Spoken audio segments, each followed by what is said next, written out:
Jeffrey believes the fitness YouTubers when they say that there's no such thing as a perfect diet. And so Jeffrey follows the fitness YouTubers' advice to eat junk food as long as it fits his macros. Jeffrey gets fat. Adonis has been shredded for years. It's not even difficult to stay lean when he eats the perfect diet. The peasants around him look in confusion, but Adonis continues to feast. All of the fitness YouTubers you see are complete pussies. They say there's no such thing as the perfect diet. That's bullshit. I'm going to show you exactly what the perfect diet is right now. My name is Hamza. I help young men go through the Jeffrey to Adonis transformation through self-improvement. We don't do any of the standard fitness YouTuber bullshit around here. Scroll down right now, click on the subscribe and the post notification button if you want to join in on the cult. My diet has been horrendous because I trusted these guys on the internet. These motherfuckers told me you can eat whatever you want, you can eat all the junk food as long as it fits your macros. I trusted them. Because of that, I've never even considered the difference that food has on our health. When I've done the most basic research, it hurts me to think that I was stupid enough to follow fitness YouTubers. That it hurts me to think that my boys who are watching this video, who support my channel, who are in my cult, have taken the stupid advice that I have from these big ass fitness YouTubers. Because I'm telling you right now, none of those people are healthy. Just because they've got muscle and they're like shredded does not mean they're healthy, and it does not mean that they will still be alive 10 to 15 years from now. A lot of those motherfuckers are gonna get diabetes very soon. And I've said this a few times, I'll still keep saying it. You're going to start seeing them literally die. Like, you're going to see big fitness YouTubers start to die in the next 10 years because of the stupid ass diet that they're on. And I followed that advice every single day, bro. I was eating junk. The amount of junk food I was eating, I was going to McDonald's. Like, I've literally got a video, the semi-viral video that I released, the aesthetic body guide.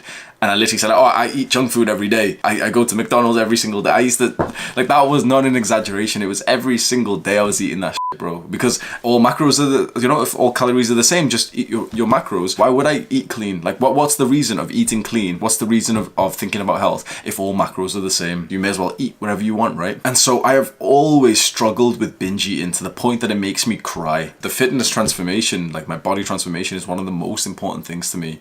And feeling like you don't have any control over your diet, which you probably can relate to. Like, you want to improve your diet, you just keep on making the same mistakes.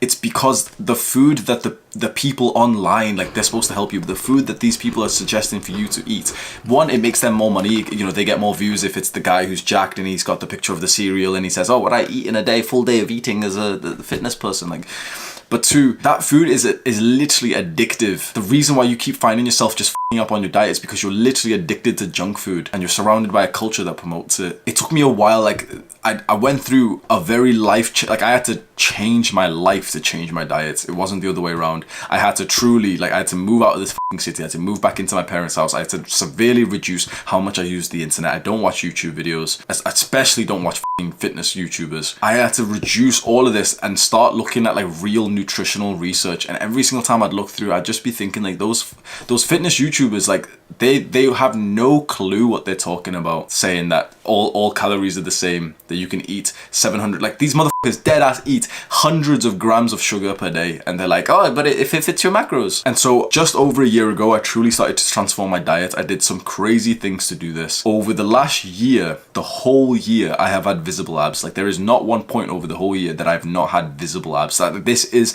unheard of for me. I've gotten lean before, but I would literally get lean. Like, here's a few pictures of me in uni and everything. I would get lean and I would just start to gain the weight back, because you can force yourself to get into the calorie deficit, but eventually it gets quite, like, restrictive. You've got 2,000 calories a day, you want to eat more. And the moment I start eating more, I just start binge eating again. And so I would get lean, I'd do all that work, and then I'd lose the physique that I was, like, really proud to build. Up until the last year, where now I promise you, this is the truth, I can control my body fat percentage. I have full control over my diet now, because you don't get a feeling of uncontrollable urges and cravings when you eat the food that I'm about to suggest to you in the perfect diet. The perfect diet has 4 factors. It maximizes muscle growth, it minimizes fat loss, it improves your health, and it feels sustainable. If you find a diet that has all 4, you will become a millionaire. Let's break that down. Maximizing muscle growth comes from a diet in the macronutrients that are high in protein, high in complex carbs, not bullshit carbs, not pussy carbs. We're not going to eat sugar, not simple carbs. High in complex carbs and moderate fats. So we need protein around the clock to maximize muscle protein synthesis. And you can imagine this is like the process of turning protein into muscle. Like, very, very stupidly simplified. And this is how it works. Once we eat protein, this ability to make muscle is elevated, but it's like a wave and it starts going down after we've ate protein. And if we eat more protein, it goes up. What we'd like to do is keep this elevated through the entire day. Next, we want want complex carbs around our workouts. This will increase glycogen, and that pretty much makes you stronger and just perform better in the gym, which will mean more muscle gain. Finally, we want moderate fats. We're not going to do the full keto bullshit. We just want moderate fats, which will just make sure that all of our hormones like testosterone are regulated and in a nice healthy level. We'll break this down in more detail soon. The second part of the perfect diet comes from minimizing fat gain, and this comes from fasting. There is no better way to structure your diet than fasting. Fasting means to not eat certain things. Most people think that it's calories. Most people think that you fast from calories. That's bullshit. We fast from carbs, maybe fats, but not calories, especially not protein. So the issue that most people have, most bodybuilders, if you're into building muscle, if you've been lifting weights for a while, the issue that you may have had with fasting, with intermittent fasting, is that you don't get protein in. These guys are telling you, okay, wake up, don't eat protein, don't eat any calories for a couple more hours till 2 p.m. But then you miss the muscle protein synthesis window that we talked about before. So we're going to couple a few things, and we're going to do what I call protein intermittent fasting. We're going to do intermittent fasting where we wake up and we just don't eat for a couple of hours, so we have like just an 8-hour window for our calories. But we're also going to have scoops of whey protein or any kind of protein powder throughout our fasting window so that our protein synthesis gets elevated and we also get the most of the benefits from fasting. So this is exactly what you do. You wake up and you immediately go and have a scoop of protein. Like, so many people say that this would break the fast. I don't think so. We are not fasting from calories, we're fasting from carbs. When you just have a single scoop of protein powder, you get literally like 1 gram of carb in there, and if you mix it with water as well. So we're going to wake up and have a scoop of whey protein, and then 2 to 3 hours we're just going to do some work, stay focused. 2 to 3 hours later we're going to go and have another scoop. Do some more work, 2 to 3 hours later, have another scoop. Then we're probably going to start our eating window after about 6 hours of waking up, and we've had like 2 to 3 scoops of protein during this time. Now we're going to be close to our workout time. So our pre-workout meal, the meal that we eat an hour or two before we go to workout, will be high in complex carbs, moderate in protein. It doesn't need to be high in protein because we've just had a bunch of protein scoops, and it's going to be about moderate in fats too. And then post-workout, so the meal that we eat half an hour to 1 hour to 2 hours after our workout is going to be pretty much the same. We're going to go into more detail of exactly what you should eat, but this is the structure of the perfect diet. We're going to wake up, do intermittent fasting, but also get scoops of whey protein during the fasting window. When we break our fast, we're going to make sure that we get complex carbs before and after our workout. So that's 2 things checked off the perfect diet already, and we have 2 more. We've got to make sure this perfect diet optimizes our health and it also feels sustainable. To optimize our health in terms of diet gets very confusing, and no one really knows exactly what health really means. When you really think about it, health in terms of diet, what are you thinking? Because most people will still think it's fat loss, but we've covered the fat section. So health is actually about your gut microbiome. It's like the second brain of our body. The foods that optimize and keep our gut healthy, we can say are healthy foods. I'm gonna have a big list of healthy ingredients, but in general, it's kind of like the unsexy answer is that it's a lot of vegetables and fruits and like natural, unprocessed, non-garbage food. You don't see McDonald's in there. You don't see V-Shred. Pizza, shut up, bro. It's literally just like the one base ingredients. That's the phrase I've always said is generally, if you eat the base ingredient, you will stay healthy. The base ingredient is what you're looking for. So instead of looking for like chips, and if you go into the frozen section in some like dumbass supermarket, they're selling chips and it's got like a bunch of different ingredients. It's been processed already. The main ingredient that you wanted was potatoes. Now, if you look for the ingredient list on potatoes, there isn't one. They literally don't have an ingredient list there. Why?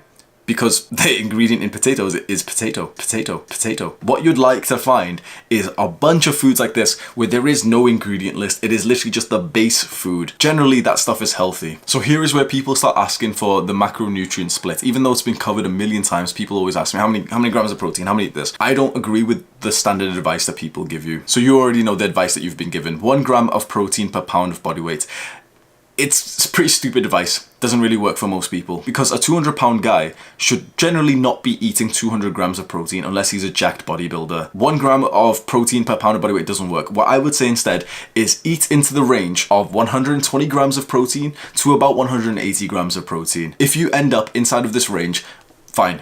Like, what we care more about is that you get relatively close to the ideal number. Like, you get close enough to a range of it than to specifically say, okay, I'm 165 pounds, so I should hit 165 grams of protein. And honestly, I've even changed the way that I track food, and I suggest you to do this. Don't even track macros. I don't think there's that much of a benefit to making sure that you get the absolute most optimum amount of carbs and fats, you know, the split or the percentage split. that reduces the fourth part of the perfect diet, which is sustainability. Because the easier way to wrap your mind around all this is to think, okay, you have X calories. Let's say you've got 2,000 calories. It's easier to say you've got 2,000 calories, get into the range of 120 to 180 grams of protein. Anywhere around this range, in this range, is going to be good enough.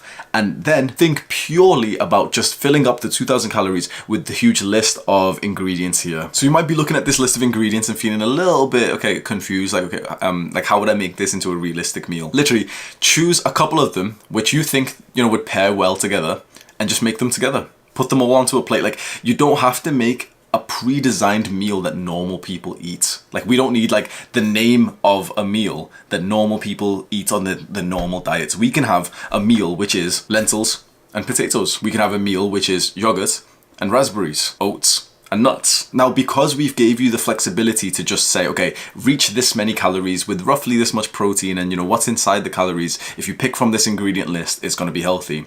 You now have the flexibility to look at this list and just kind of see which one you feel like having today. And that's actually the more healthy way to do things, because long story short, in terms of our gut health, it's better to eat like different things, quite different things, because a variety, it's kind of like cliche terms, but like a variety of fruits and vegetables is the best for your health. It's not exactly the best for in terms of just, consistency, knowing that you've got the exact same meal every day. I prefer to do that personally. I prefer to literally just have the same meals every single day. But in terms of maximizing health, it's better to just rotate a bunch of these ingredients around. Like, you've got your list, you've got your calories, you know roughly how much protein to have, and maybe you need to get like a couple more scoops of protein in. There you go. Do the hard work, especially when you don't feel like it.